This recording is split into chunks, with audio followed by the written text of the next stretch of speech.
¿Qué es el bruxismo? Es una actividad muscular que se caracteriza por el contacto de dientes superiores e inferiores, creando movimientos repetitivos y constantes. Pero es importante mencionar que existen dos tipos de bruxismo de vigilia y de sueño.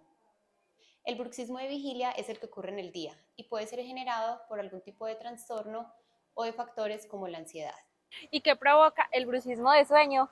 Factores respiratorios, alto consumo de azúcares, uso de pantallas recreativas o factores gastrointestinales como reflujo y gastritis. Y si quieres saber más, visita nuestro blog dentilandia.com.co.